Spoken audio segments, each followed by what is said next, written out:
United States Africa Command AFRICOM said Friday that the July 20th strike targeted Al-Shabaab fighters in the vicinity of Galkayo and that the command's initial assessment is that no civilians were injured or killed in the bombing.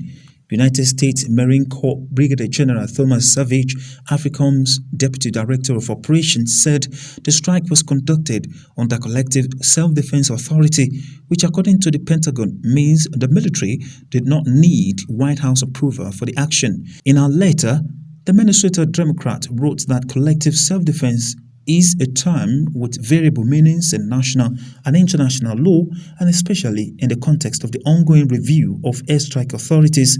Its use merits further explanation.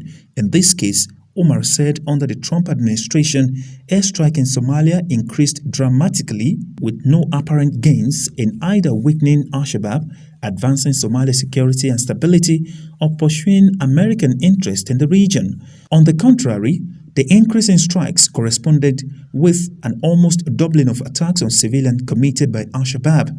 It is critical that we realize we're not going to simply drone the Al-Shabaab problem to death, and that any kinetic action is part of the broader strategy focused first and foremost on the security of Somali people and the stability of the Somali state, she added.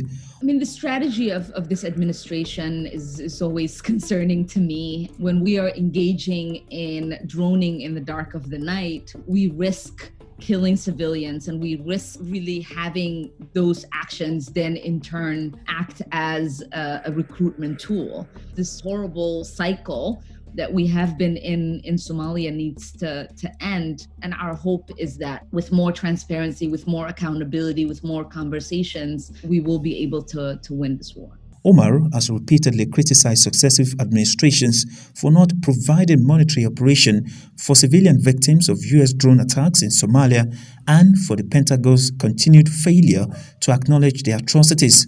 While AFRICOM last year acknowledged carrying out 46 precision airstrikes targeting Al-Shabaab fighters, it did not mention any civilian casualties resulting from the attacks.